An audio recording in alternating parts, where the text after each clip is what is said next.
Hi, good afternoon, everyone. I would like to thank you all for joining us this afternoon for our virtual artist talk with our two lovely guests, Mark King and Rodell Warner. Before I allow them to speak, I will just I should introduce myself. My name is Jody Menace. I'm the exhibitions and programming director of Tarrant Gallery, and I will read Mark and Rodell's lovely bios for those of you who are not familiar with them. Mark King, Mark King's, I should probably read his other bio. So I'll start with Rodell Warner. Rodell Warner is a Trinidadian artist working primarily in new media and photography, whose works assume various forms in a process of exploration and rediscovery. He harnesses facets of new media, digital media, and photography, creating unique patterns and projections that have become key characteristics in some aspects of his artistic production. Through his digital creations, Rodell participates in a global framework of discourse about the nature of digital possibilities and brings unseen aspects of nature into view. How we see, think, and interact are brought into question as Warner seeks to reveal what is already there. And just 2 seconds, because I apologize in advance for the life that you would hear behind me. Like I told Mark and Rodell, I'm working from home today. But Mark King is a Barbadian interdisciplinary artist working in photography, installation, fashion, and sculpture. He has shown works at Tate Modern, Bonnefanten Museum, and the Science Gallery, London. And most recently, three garments from Enclosed Cognitive, Mark's collaborative project with Dutch designer Cox. Mark will correct me on their first name in a second. Were acquired by the International African American Museum in Charleston, South Carolina.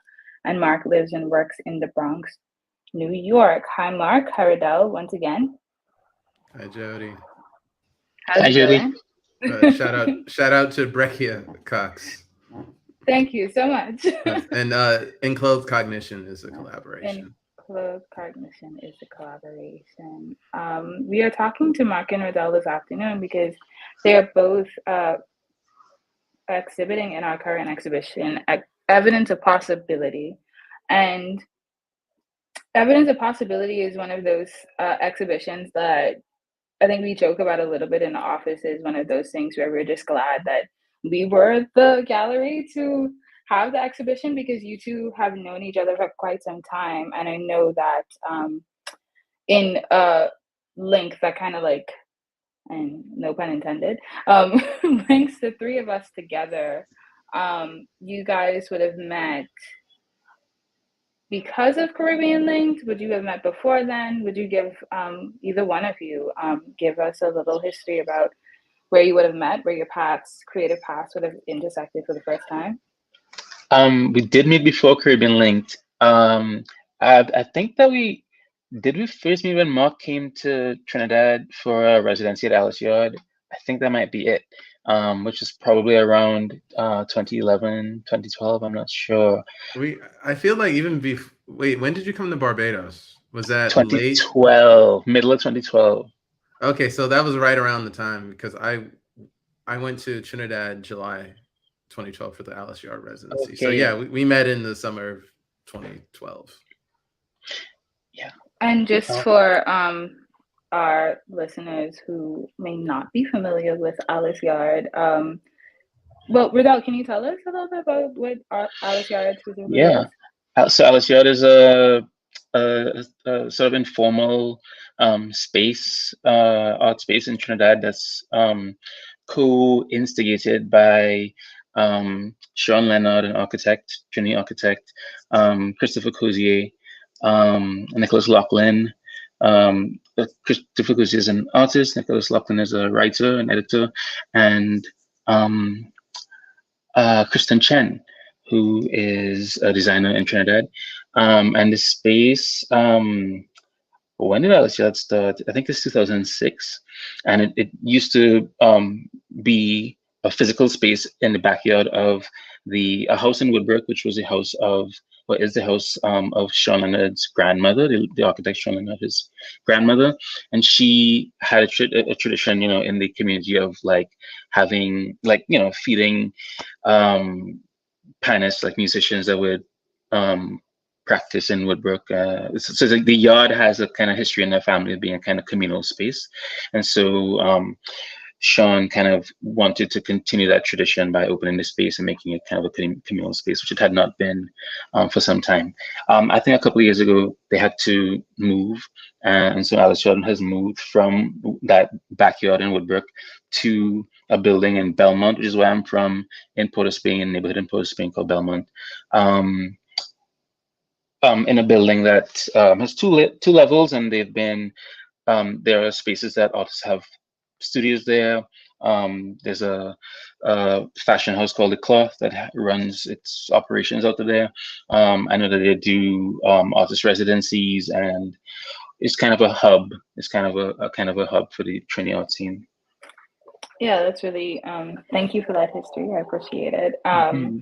And I'm glad that we're kind of starting here, because one of the things that we are uniquely aware of at Turn is that a lot of the efforts for this like sense of inter-Caribbeanness happened long before traditional gallery spaces like ours was on the map. So you had spaces like Alice Yard in Trinidad, pop-up studios in Nassau, Fresh Milk in Barbados, and other spaces that are artist led. They invited like their friends to come and do things, and then like that kind of like friend on friend, friend introduction to friend, like wider like interconnecting, then like form this kind of like community that we know to this day. And Christopher Cozier, Holly Bino, Annalie Davis, John Cox, those are people who, even Dr.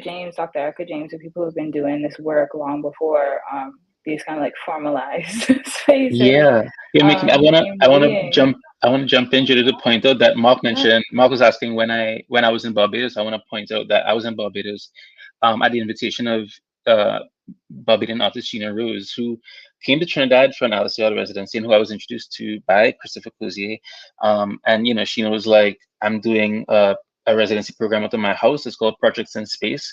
I would love for you to come anytime you can and spend some time and make a project." So, I was able to call Sheen up at some point in 2012, be like, "Can I come for like 10 days in July?" And she was like, "Yes." And I was able to spend, I didn't have to pay for room and board.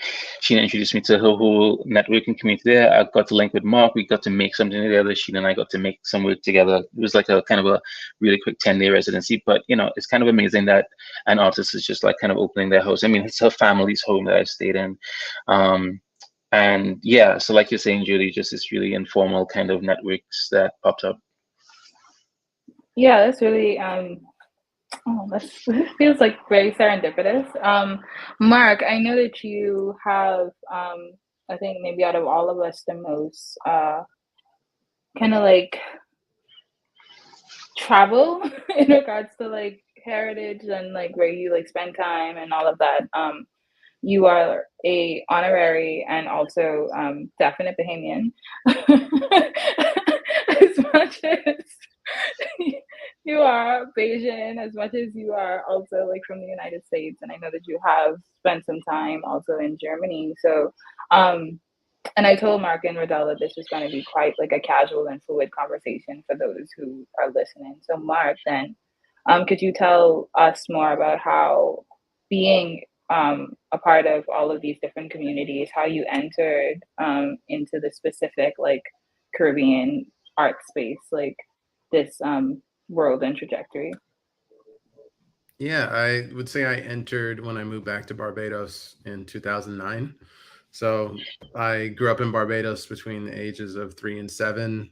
Left, moved to Nassau, lived there for a number of years, 4-ish years. Then I moved to Belgium for 5 years. Then back to the States for, let's say, like 10 years. So by the time I moved back to Barbados, so my second time living in Barbados, I hadn't been in the Caribbean in, I don't know, 10 years. And so it was really this reconnecting to the Caribbean, but coming back with, MFA in photography and thinking very photography minded, and but working on personal art, and the community that welcomed me and brought me in and I connected with right away was the art community in Barbados, which then opened me up to the Annalee Davises, the Christopher Coziers, you name it, the Rodell Horners and the Cole Smythe Johnsons. And yeah, that it's really, I view as a critical foundation for me in even understanding what limited resources are out there for us, but how we can make a big impact on the wider world through our art. And yeah, I didn't know anything about residencies until I moved to Barbados, which is just crazy. So I really credit that move with my creative development, because I also just had to figure it out. Yeah. I think I know that I think you guys were like a part of like the first 2 years of Caribbean Link. I mean, first, second, and third. Yeah, it was Caribbean Link 2 that we did. Yeah. Yeah. And I'm still confused on if I did 4 or 5 because it's been like it's been some time. But I know that you guys are people that I saw doing things as a baby or artist. And just like looking at your practices and like trying to figure things out as well. So it's very interesting that you said that you were also just trying to figure things out and like think of like you being inserted into a specific community then opened the possibilities for you. And I know it was the same for me. It wasn't until I met Holly Bino when she came to Nassau that I was aware of the opportunities within New Providence, but I wasn't aware of how like those opportunities in New Providence then like linked outward to other places and spaces. And I know that she was brought in through like pop up and all of that. So I think that that's quite interesting. And I'd like to then segue here to talk about you guys having that initial meeting in Barbados, you like connecting and talking, and then how then have you like did you sustain kind of a working relationship, or and then that's one question, and then the second question would be how is it working together conceptually for like the genesis of this show?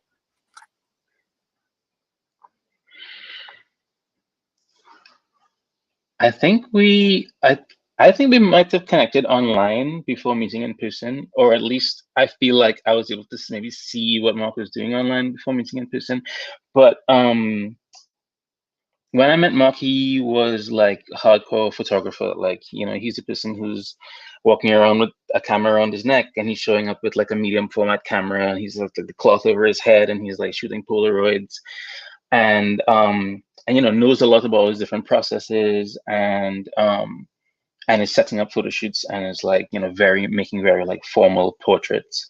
And at the time I was like really into that, so it was very interesting to see somebody doing it using different tools. And because we were, I think, introduced just by like sort of older artists who are kind of mentors, we were just kind of introduced to each other in a context that like, here's somebody from another island who's like doing some stuff that's kind of like the stuff that you're interested in. And it's hard to remember because it was so long ago, but it feels like I feel like we just kind of stayed connected online after that. So yeah, I feel like we might have met in Trinidad first, because when I went to Barbados, um, I don't think that was where I like met Mark for the first time. It was kind of like, let's get together and do something, and we just kind of, I was just there for 10 days, so we just kind of got together. Mark was like, we were like driving around the island and kind of like taking pictures. Sheena Rose had shown me a process that she uses, like at that, because we're like at her house, and she's like showing me her studio and what she does, and she showed me a process that she uses to transfer images onto paper. And so Mark and I just kind of made some prints using that method. Um, but then, like, I don't the next time we saw each other might have been Caribbean Linked, which is a kind of large group residency that happens in Aruba. And that was in 2014, I think, or 2013. So a year or a I couple could years fill after. in the gaps there. Yeah. You're totally Yeah. right. We met in Trinidad when I was there for Alice Yard, and that was my first time in Trinidad. Really super interesting because I was introduced to various artists, and then random people would just drop by and say, "Hey, you're from Barbados? You're that artist from Barbados? You want lime?" And we would just kick it. Just show up, and I'll be in the middle of making art, and they're like, "Hey, you want to take a break and just hang out?" I did not do any background checks, had no idea who these people were. They could have kidnapped me, but that was very much the vibe. So, like, I guess a couple weeks after Alice Yard in Trinidad, Rodell came to Barbados, and we just kind of picked up from there. And then fast forward to 2013, Caribbean Linked in the fall, and then I went back to Trinidad just on vacation for a few days, and then we reconnected then.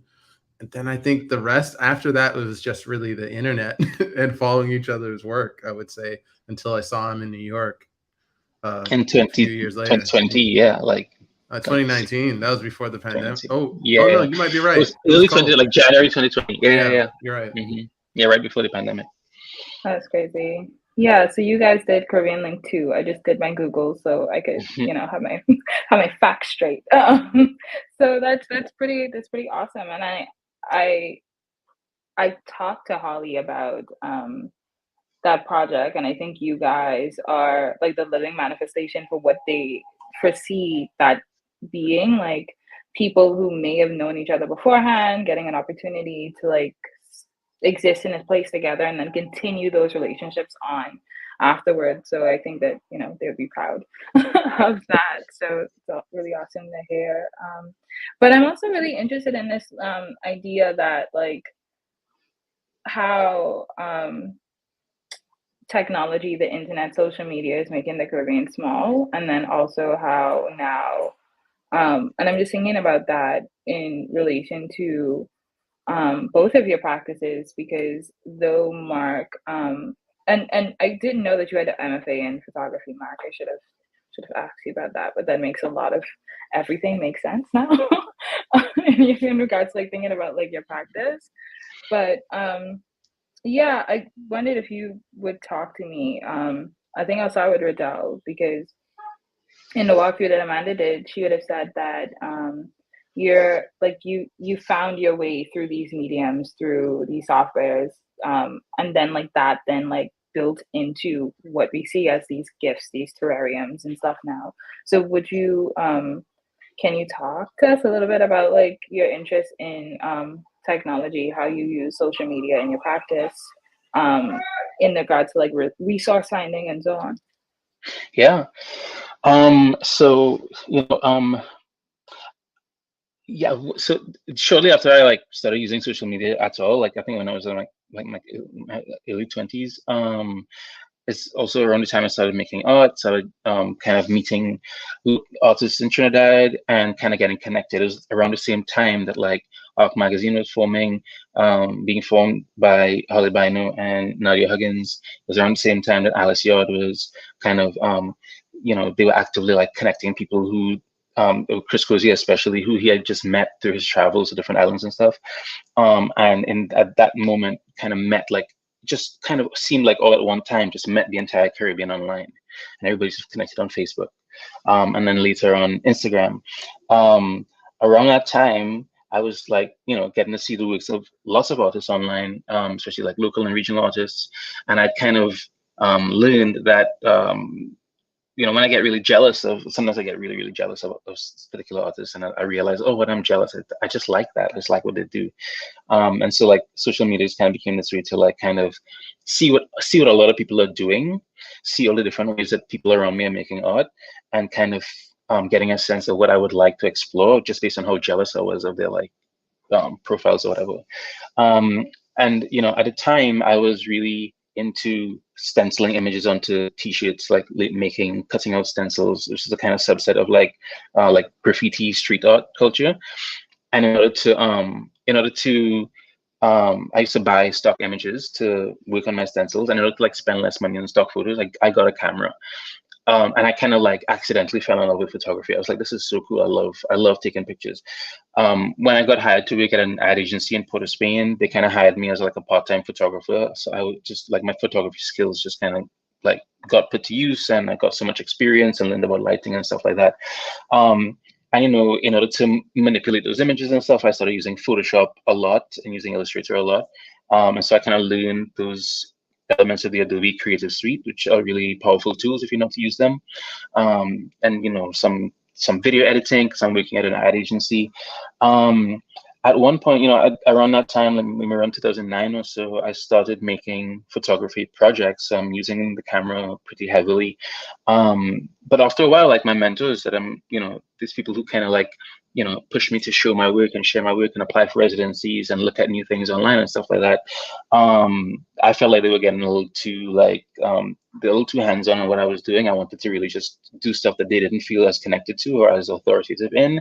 And I started meeting artists online from outside the Caribbean who were really making very abstract digital work. And I really found a home with artists like Lorna Mills and Ria McNamara in Toronto, and the collective that they were forming around them. And just kind of had my mind blown by like all the things you can do with digital with the digital. So like, that kind of set me on a different trajectory away from photography as my like main focus. Long story short, by the time it's around 2017, I'm still wanting to compose images that are kind of like photos, to have figures in them, the figurative there. I'm really interested at that time in like depicting intimacy in my pictures, but at the same time, I'm feeling very kind of reclusive and kind of like tired, kind of burnt out from social interaction for so many years. I don't want to set up photo shoots. I don't want to like have interactions with people. So I start learning 3D modeling because there's an artist online, social media again, called Pastelli, who I'm like obsessed with. So jealous of, and Pastelli is using Blender, this free open source software, to make 3D models. I'm like, I need to learn Blender. It was really difficult, but I did it. I made a model of myself. I started modeling plants, and that wasn't so long ago. That was 2017, 2018. So all the kind of recent work you'll see from me that has to do with animated 3D models kind of comes out of that trajectory of like my intention was really to create sort of artificial compositions with human figures, but I've really kind of fallen in love with just like plants and modeling plants and kind of playing with that. So that's a very like sort of condensed vision of how I kind of got into these different kinds of tools. Oh, you're muted, Julie. I was gonna say that it makes sense, and it seems like a natural like evolution from one thing to the next to the next to the next. And I know that being within a region where art spaces are far and few between, like, and then even if you do have like spaces where you could go out and see things, like it's still the same like kind of groups of artists that you could see. So you do have to like access digital like resources and collections and stuff, and social media as one of those like resources to get inspired and to be jealous and to be fueled and to like go on and to push yourself. And I feel like I am coming back to the word possibility, not because I'm trying to like push on the exhibition, but yeah, you know like technology does make a lot of things more accessible, and through that accessibility you do see what is possible for you. And I'm now gonna like switch the mark where you did like the traditional like MFA route, so there's like certain resources, modes of accessing and like seeing that you've done. I'm not sure specifically where you did your MFA, and I don't know if you want to share, but I'm sure that you were around like galleries and museums and institutions where is that safe to assume? Yeah, I was in San Francisco. I attended the Okay, Academy of Art University. Although the gallery scene there at the time, I'm not too familiar with it now. It wasn't super. It's not like New York and a bunch of right. other places, but it was great being there because you can't, at least for me, I couldn't. You can't really separate San Francisco from the history of photography. They go really hand in hand. It's one of the most photographed cities in the world, and it came about along with like the modern day cameras and modern day camera. And it's also just a super beautiful city. For me, I was just around different thinkers. This was 2005 until 2008, or really 2005 until 2009.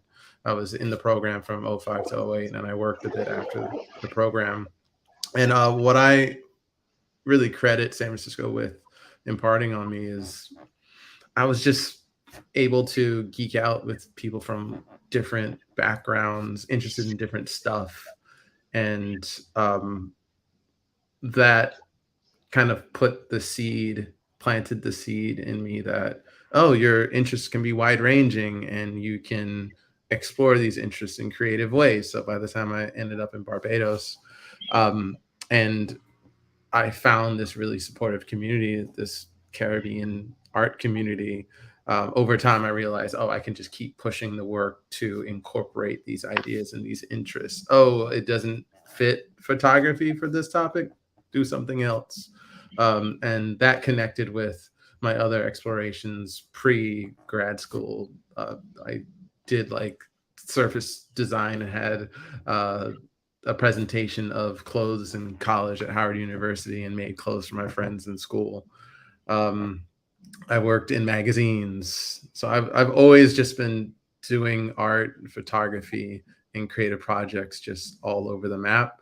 But there was a time where I thought, oh, photography is it, but that didn't last very long. Yeah, thank you for saying that.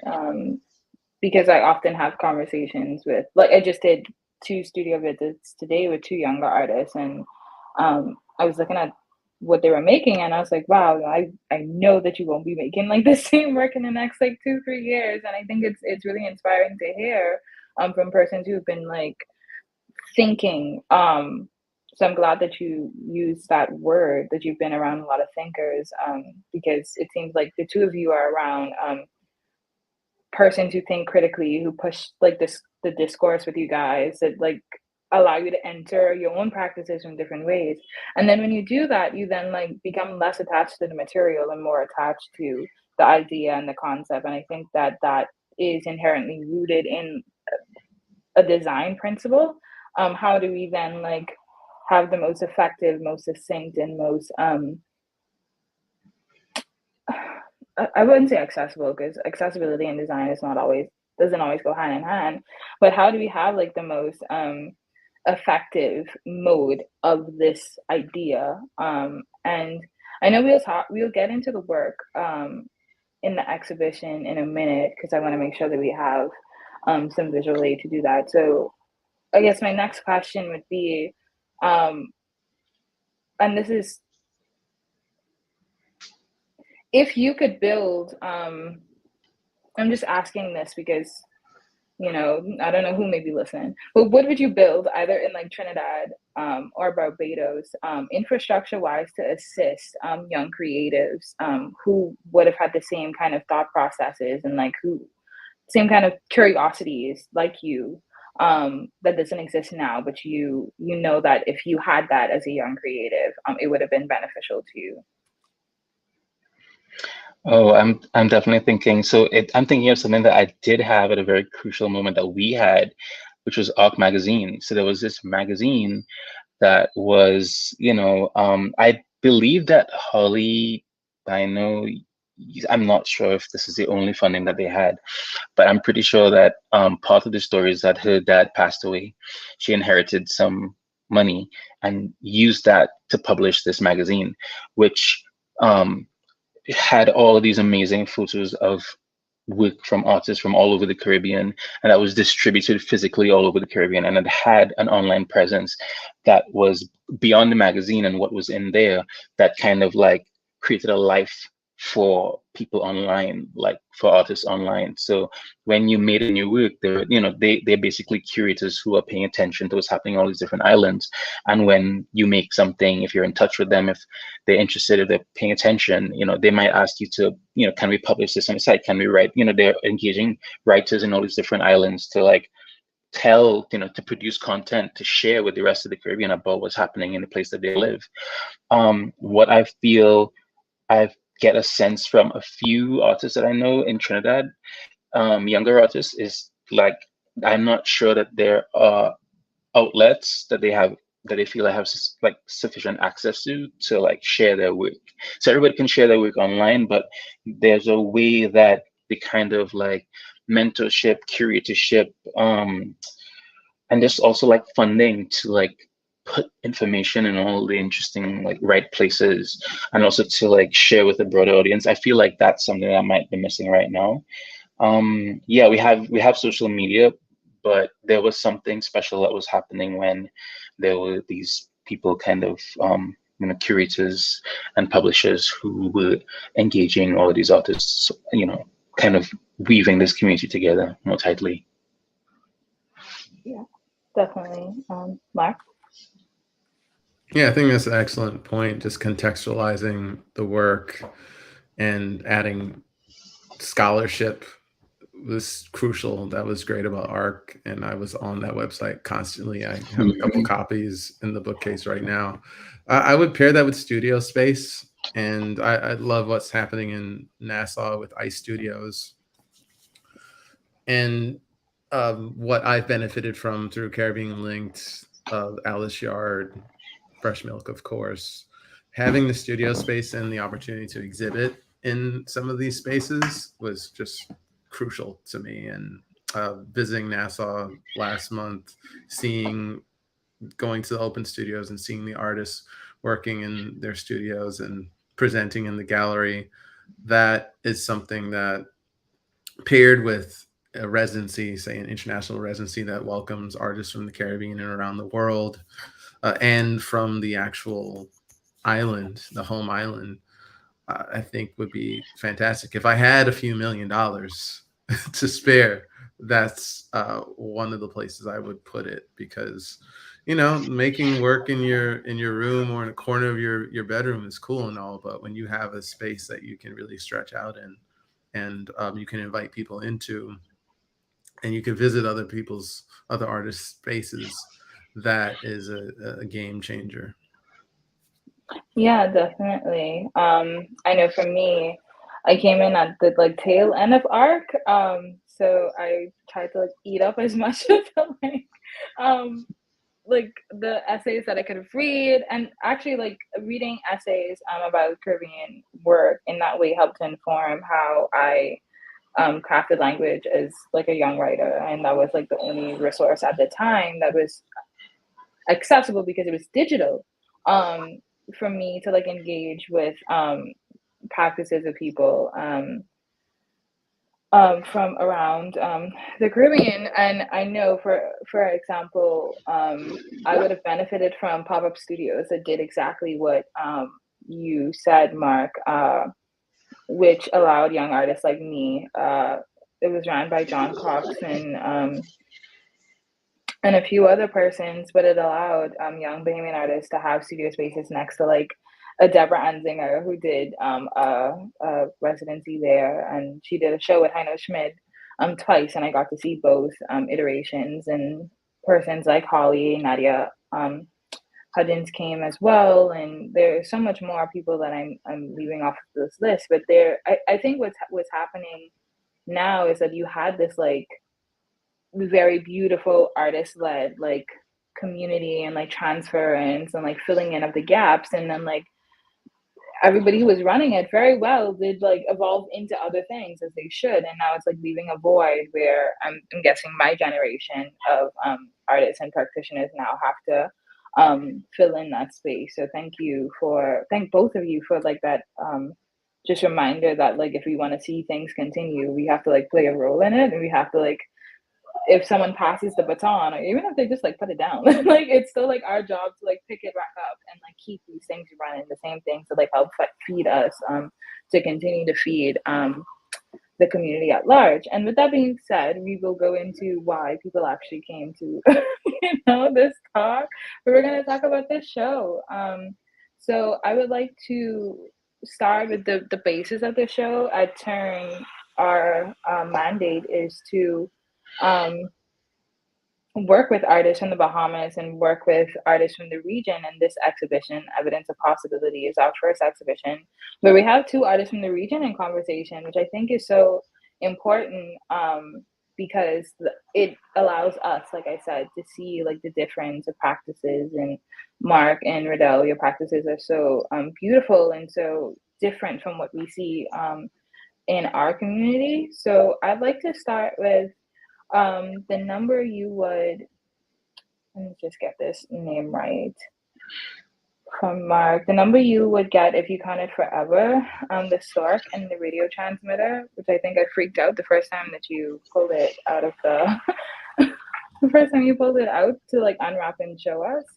I think the exhibition kind of lands here because it's this intersection of the natural and technology. So you have the stork head and you have the radio transmitter. And I know for the exhibition specifically, it centers this intersection of natural history, technology, possibilities of the Caribbean, and kind of like this, like how far can you push your curiosity? You know, like how like your imagination, like let's push your imagination to dream. And I think that the work kind of like beautifully sits between this work and Rodell's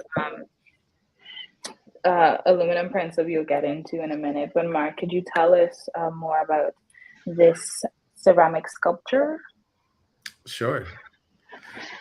I in making the works in this exhibition, I was reading this book on uh, fractal geometry in Africa, and while reading the book and making the art, I was daydreaming mid paragraph, and I saw a diagram of an artifact.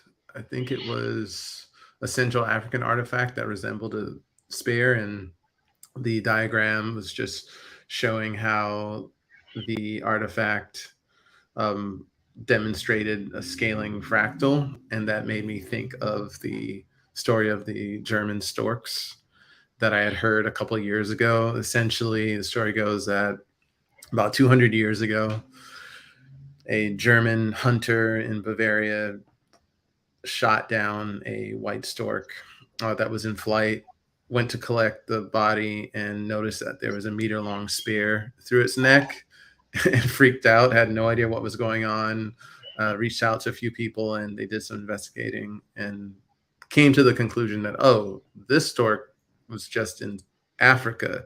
And then they had to ask, oh, why was this stork in Africa? And that helped unravel the mystery of bird migration. And while I'm reading this book on fractal geometry and thinking about um, design and our relationship with objects and the natural world, I felt an immediate attraction to the story and expressing the story visually and also just through sculpture, because by pairing the stork and the transistor radio, I'm thinking about um, signal, I'm thinking about noise, but within the wider stork story, I'm also really just attached to this notion of, wait, we have a bullet, we have a spear, we have a person in Central Africa, we have a person in Bavaria, and we have all this technology and we have all these actants that are helping us better understand our world. and you take out one of those key actants and the story is very different. And when I think of a stork that is beloved across many cultures, and I think of a transistor radio, which is vintage but still super powerful and can pick up the faintest of signals, it felt like a good combination to make.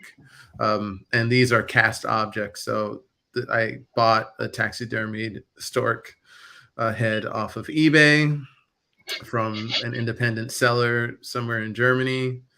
And I also bought a non-functioning Sony transistor radio from eBay, had them cast, and I joined them with a brass bar, brass rod. And I'm also, in making this object, I'm thinking of, oh, what are some of the design cues I can play with and expectations around art objects, especially in a contemporary context. I'm thinking about notions of, morality in design, clean design, detailed, pristine, smudge free, and subverting that a little bit as well. Because I really want people to be drawn to the work either as a design object or a curiosity, but I want to I want to pull those levers that I know, oh, people are kind of into this approach aesthetically. Let me throw that in there to bring home the impact a bit. That's so beautiful. Thank you. And I just, for people listening, I just Googled it. So if you saw me writing, I was writing the definition of fractal geometry, which is a class of complex geometric shapes that commonly have fractional dimension. Is there like a more layman's term of that you come to understand it to be? I Not a complete term, but when I think of fractal geometry, I think of self-similarity. Okay. And that comes into play with the other works as well. So that's why you see birds, you see storks, you see repeating patterns, scaling fractals as well. And that's another reason why this, the title of this work is kind of almost like a definition of fractal geometry. The number you would get if you counted forever is infinity. And fractal geometry is like you can scale to infinity pretty much, upwards and downwards. That's really cool. Yeah, in looking at this work, I spent a lot of time just in the gallery, and this work holds such a tension for me because of like the beak, specifically of the stork, and then you have like the base of the radio, so it almost looks. So when you said that you casted it from a taxidermy head, like of a stork, and I was like, of course, there's some sort of like, I apologize in advance if you hear a rooster in the background. I live in the Caribbean. But yeah, you have this tension between like, it almost looks like a trophy, but then it almost looks like the head is being used as an antenna. So it's like this like tension of use with the two things in conversation with one another. And yeah, I just thought that so interesting. And also, I'm still very amused that someone would have a taxidermy stork head, and and that you would find it just on eBay. And I think Rodell is also quite fascinated with that as well. That's safe to say. Yeah, for sure. And I think a lot. I think this makes me think so much about distance. Like, like when I hear a story of the how the German, the hunter, and then there's the African hunter, right? It's like the distance between them, and like, but in those days, 200 years ago, what do humans have that travels that distance? Like, how are those two possibly connected? And then there's the transistor radio that's like, at that point in history where the transistor radio exists, like it's this really simple thing that people understand so much about, and you send a signal, almost instantly across that distance, or even greater distances. So it's like this object kind of collapses time in that kind of way. And in that way that, like, when you find statues thousands of years later, and all the color is gone from them, all that remains is kind of just the base, the bones of it, just the um the mesh of it. Like yeah, Yeah, yeah, that's what this makes me think so much of that. I kind of like how that kind of analogy is visualized here. yeah, for sure, for sure. And I want to then move on to Rodell, your artificial outtakes, which Yeah, have been quite um interesting and quite beautiful, popular. Um, I think it's almost the same, not quite the same, but I think when I think of two things that ground the exhibition, you have on the number that you would have counted if you want to go to forever, and then you have the outtakes like in opposition to one another, and I think it's both that sense of like distance, but like the distance in this is like another kind of distance that you have yeah, there. It's this like totally. yeah, a distance from something that's not real, but then that feels real, and then this conceptualizing and the distance in that conceptualizing, and who the distance between who you are actually conceptualizing with, and then that's not even like a who, it's a what, and the like limitations. I think whenever I come back to this work, I think about the limitations of the software, and I think about the beauty in those limitations that meets the expansiveness of your curiosity, and then we get like these like beautiful snapshots.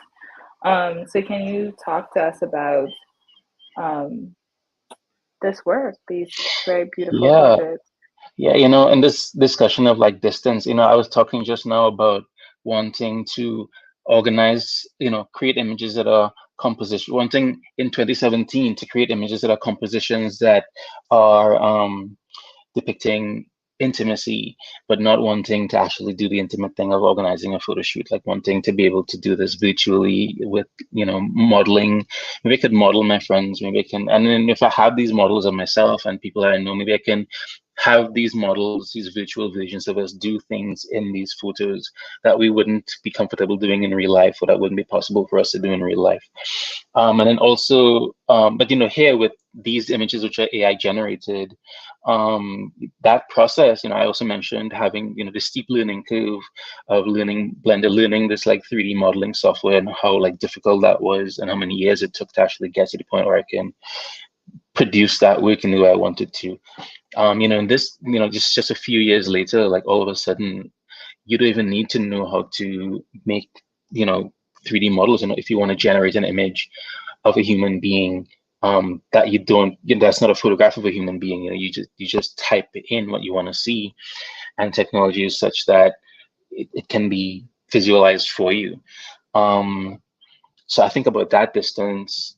And in a way, it's like as great a leap as the this as the how do you send a message in the days of the stork versus how do you send a message in the days of the transistor.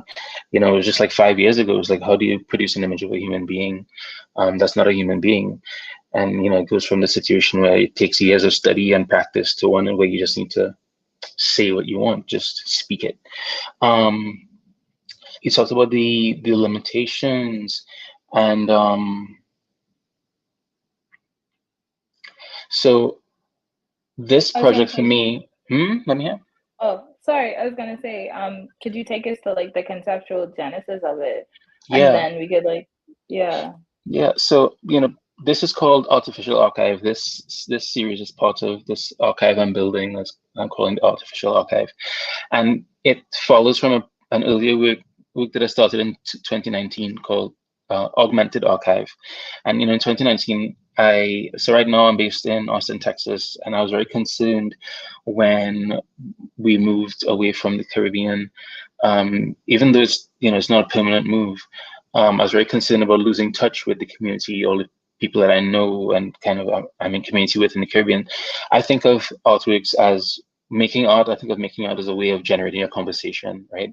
Um, so I was like, I don't want to lose touch with everybody. I'm going to make something that keeps us in conversation. And so I'm going to look for archival images from Barbados and from the Bahamas and from Jamaica and from Trinidad, and I'm gonna create this project. I'm gonna do something with these pictures. I'm gonna post it online so that we had this something that connects me to all of my friends and colleagues in all these different islands, so that we have something that keeps us in conversation.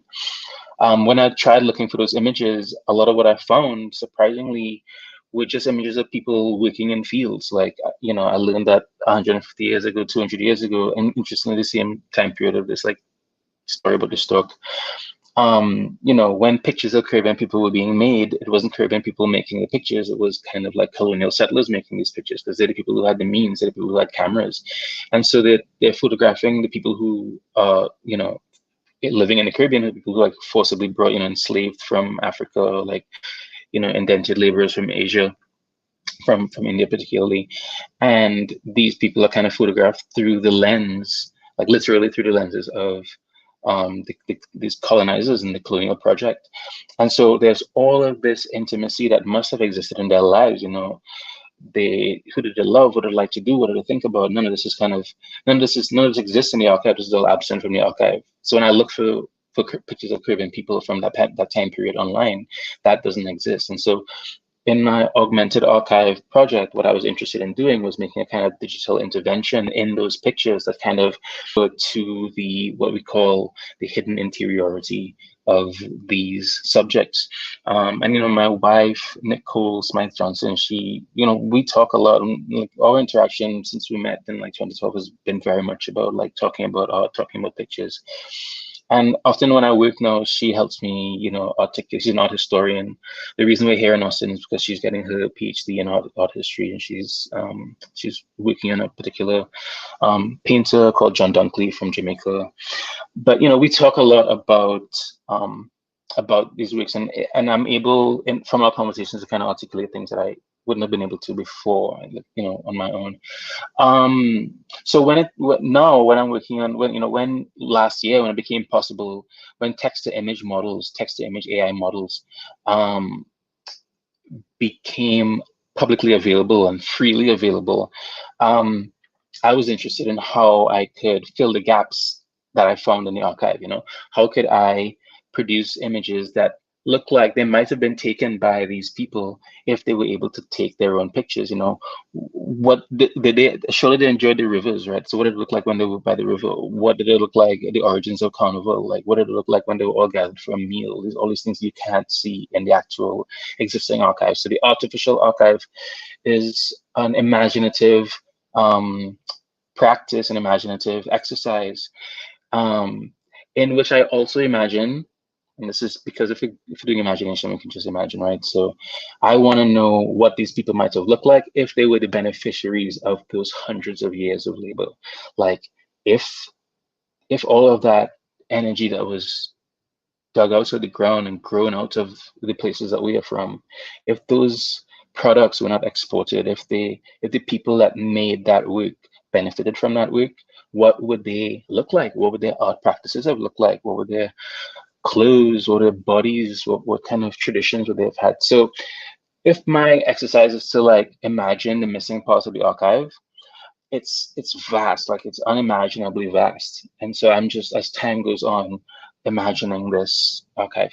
Now, these 30 images in the show that we're calling the outtakes, these are early attempts at filling the, at imagining this alternative archive, that went kind of, that got glitchy, that went wrong somehow. Like the pictures they all have glitches in them. There's always something that turned out wrong.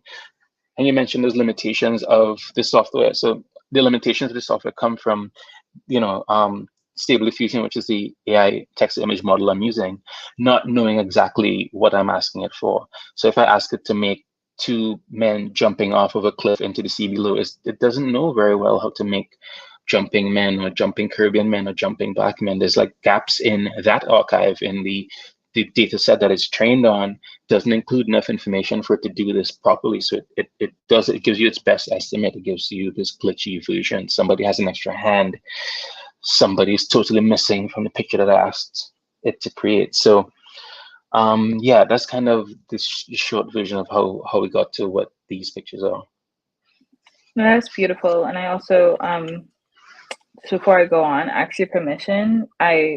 My brain thought that this was ending at 6:30, so I was a bit more generous at first. But do you mind if we go on for like 15 minutes longer? Is that okay with you both? It's okay with me. Okay, thank you. But yeah, I think that's so. I've always like loved this body of work of yours, and I'm thinking about now about the complexity of the history of the Caribbean and how it's often flattened, but it's quite like a multi racial and multi like national like population, because I'm thinking about when you think of Korean people and you think about people from Suriname, that's like totally different than people from the Bahamas. And then if you think about like Bahamian people versus persons who would make up, mass populations in Trinidad, like it's all different. And you did mention like Chinese indentured servants and Indian indentured servants who would have come to the Caribbean. And I know in the Bahamas, there was like Irish indentured servants and stuff at a specific times. There's like this complex history of this migration of people, who who we think came forcibly is not as straightforward as we think. And I think that it's quite interesting then to ask the AI to imagine if all of the people who were brought here forcibly over the past 500, 600 years benefited. And then like you like looking at these images and then very specifically seeing like the cultural like nuances in them, and trying to like pin culture and like a breadth of like understanding of race and so on. um my AirPods just died on me, so I hope that you can hear me. We still hear you. That's amazing. So yeah, I think all of that is very, very interesting. And just for the sake of time, Mark, I wanted to speak about Nokis if we had a time. Because we just heard from Rodell about like this technology, this imagining, and how like technology makes things possible. And um in the exhibition, I've been thinking a lot about how we often think of technology as just a digital thing. Um, Now in like this contemporary sense, but technology, and I looked up the definition just so I could be smart. It's the application of knowledge for achieving practical goals in reproducible ways. And then I think about the binoculars and like what is the use of a binocular, and it's to produce enlarged images, so you have this like um and correct me if I'm wrong, insertion of like fractal geometry again, and like this like way of like seeing in expansive ways, or the expansion of things, and technology like coming into play. um but then also I'm also thinking about being a person from the Caribbean, and thinking about like brass knuckles as well, and like this like it's this very complex tool of violence. Oh, Mark, but um there I'm we back. go. Hey.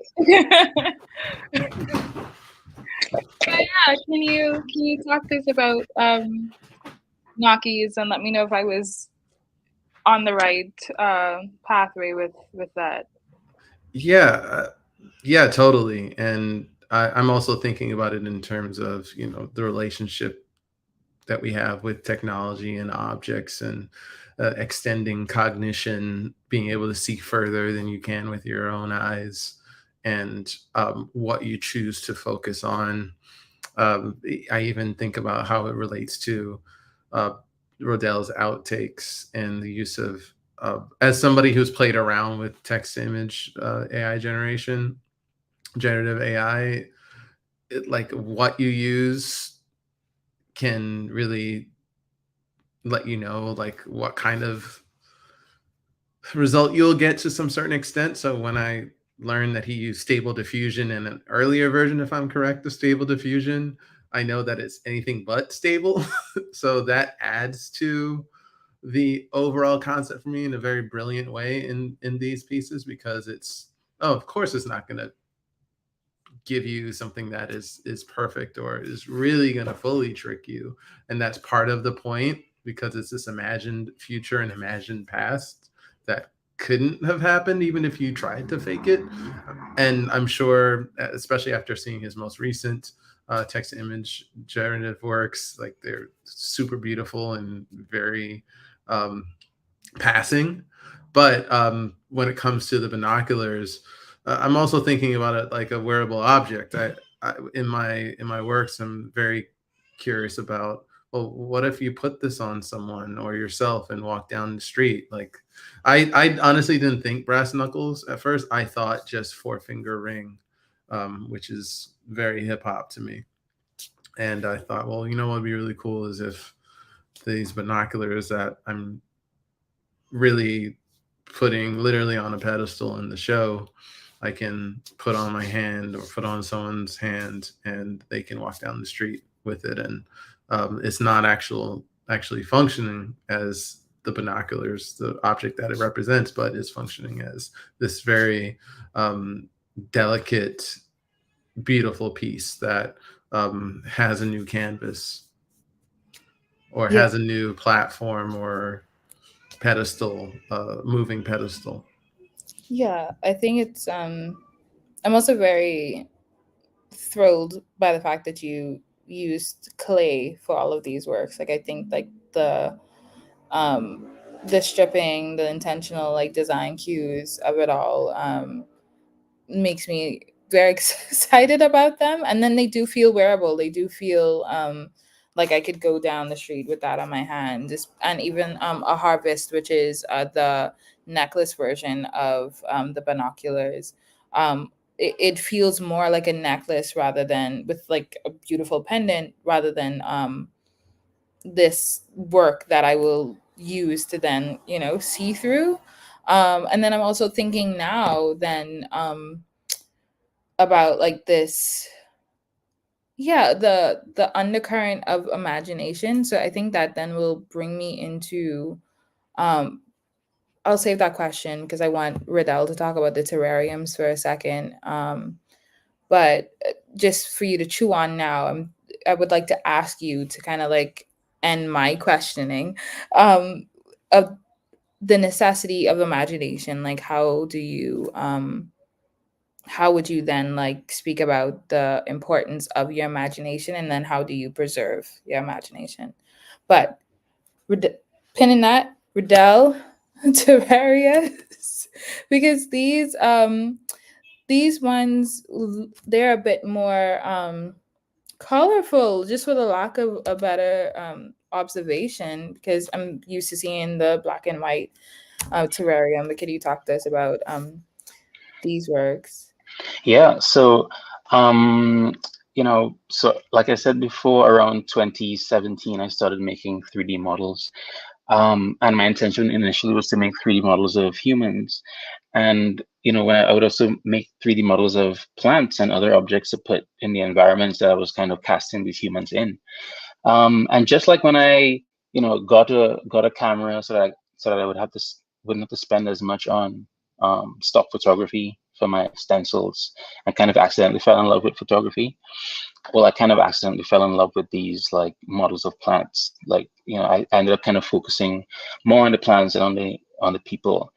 And just kind of was seduced by these forms, and what would happen is I would be traveling a lot, right? Like going to different places for residencies and stuff, or maybe just passing through places, and not really being able to spend time with the very unusual plants I would encounter there. So I would just take pictures of them, and then when I go home, I could model them. So it became this kind of like collection obsession.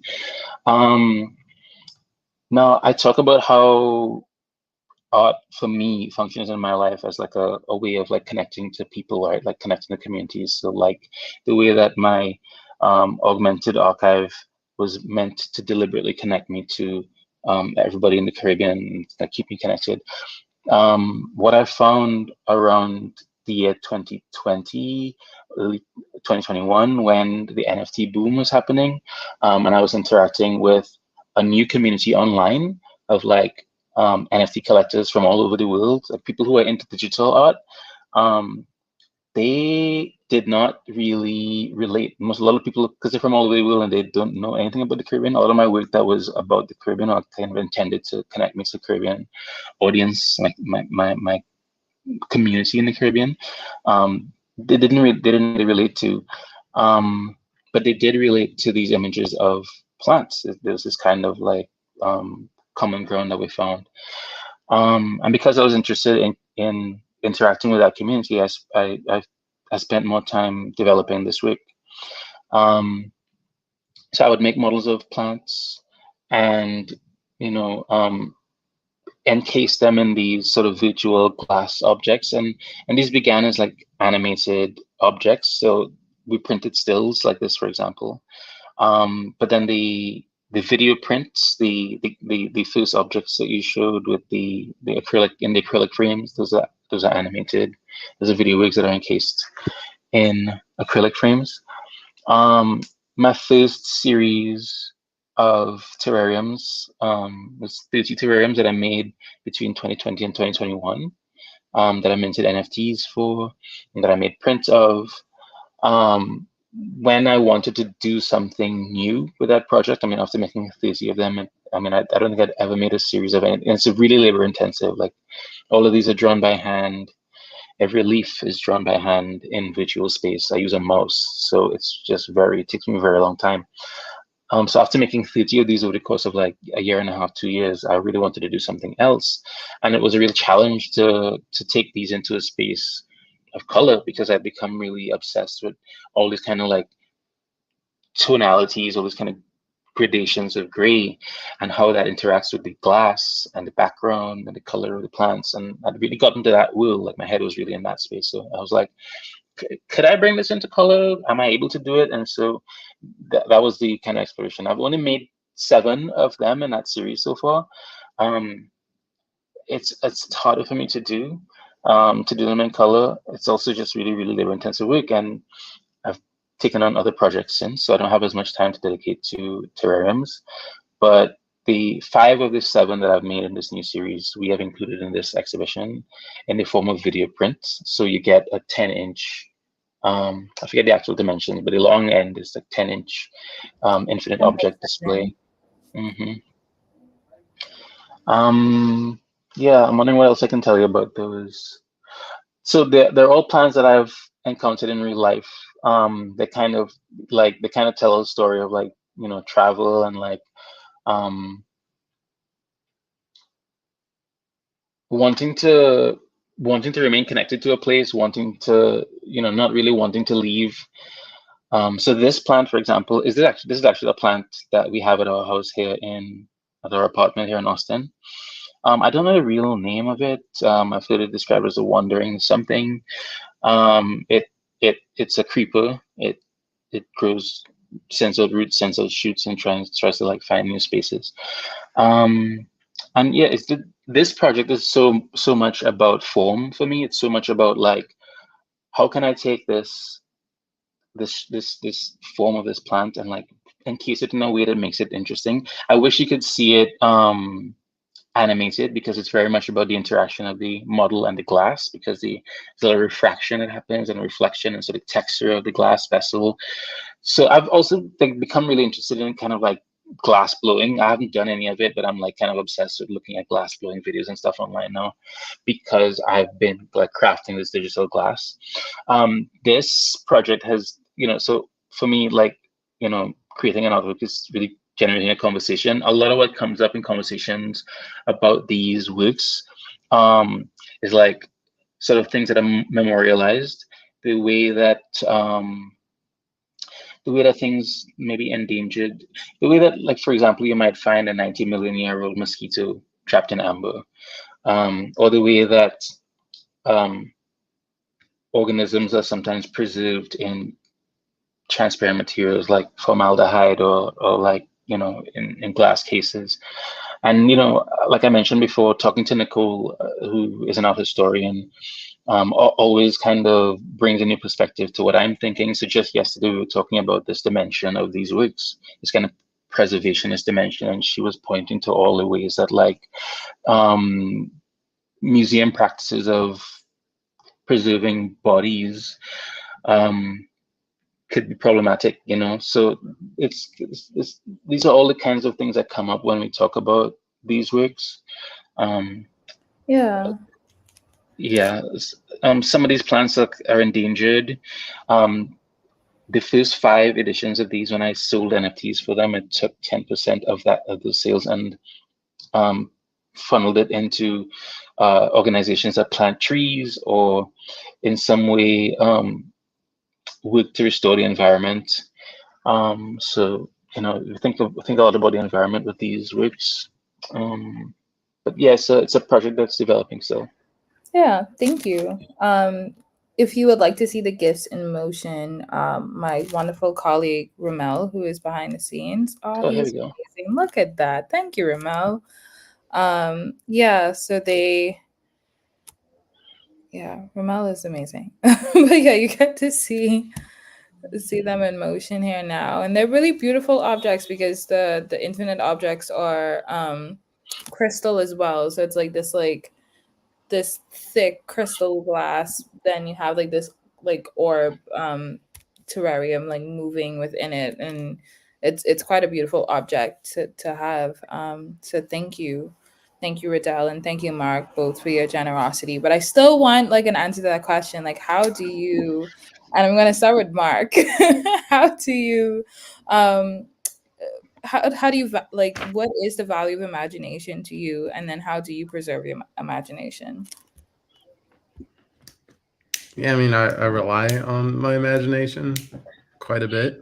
I think we all do, but it's just from seeking out new information and also allowing um, interests that are already there to just carry me along the way. So, reading, watching, a lot of conversations with my work when I show my work and talk to people about my work and their work, that leads to other doors into the stuff that I'm preoccupied with that I found incredibly helpful over the years. And also, it helps me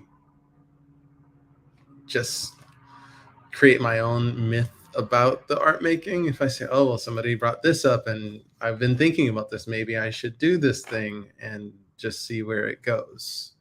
An example could be the stork story, and then me looking through my archive and finding an image of a white stork that I took in Amsterdam back in 2011. Okay, well, I guess I have to use it now. And then being a new dad and uh, thinking about the stork in that context, and finding out after doing some digging that uh, this birthmark on the back of my head is called a stork bite.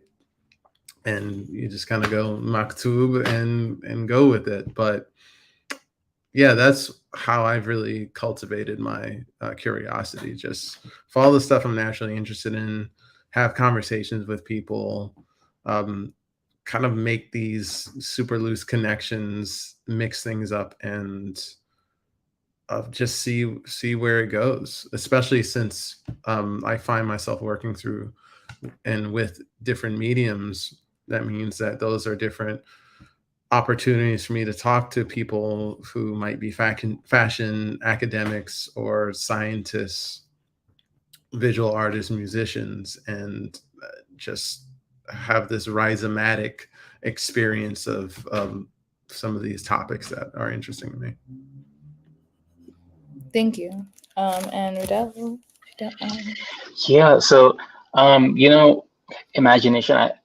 I think a lot about the limitations of my imagination now, especially since interacting a lot with AI, with these AI text to image generation tools. Because you know, after a while, you really come face to face with your like inability to iterate past a certain point. I'm making the same image 500 times. Like, what do I want to even do next? And a lot of what I find inspiration in is seeing what other people do. So I talk about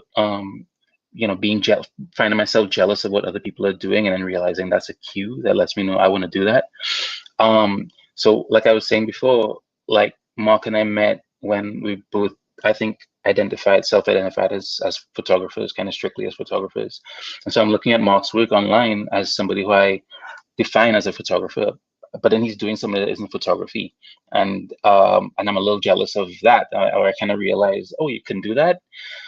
So where my imagination was limited, he followed his curiosity to a place that got him somewhere else, and that lets me know that that's possible. And I'm interested in being free in that way too. And like Meanwhile, I was thinking the exact same thing when I was watching his work in 2013 and beyond. Just so the record states. So the record, just record that, because I literally was thinking the same thing in 2013, 2014. Wow, Rodell's doing this. Wow, that means I can do this. Sorry, just want to add. No, that when we were thinking about what to do for this show, you all invited us to make the show together, and we had lots of ideas of how we might approach this. What we realized is that we were both having this experience of kind of being inspired by seeing the other person do something that they didn't, you didn't expect them to do, and that being a kind of evidence of the possibility of something else. And so we're like, yes, let's take all these bits of evidence of possibility and like share them with our audience, which is what why we kind of constructed the show in the way that we did. And the last time I was so the first time I had a show with Tyrion was in 2021, and I was kind of surprised at how like young the audience at the exhibition was, or like how many young people came to the exhibition, or how many young people were like part of the art community in Nassau. And so very much thinking about, when we were planning the show, we were very much thinking about like the fact that this can exist in a way as kind of a communication, or like a message, or like, as a piece of evidence itself. And as a way to say, like, we've learned that you can do basically whatever you want. And like, not everybody's going to tell you that you should do that, but that's what we prefer to, we found that we prefer to kind of move through the world. So, and imagination has a huge role in that, even the limitation that you experience, and the kind of inspiration that you see when other people have found a way to do something that you would never imagine doing. Awesome. Thank you. Those both very beautiful answers. Because like I said,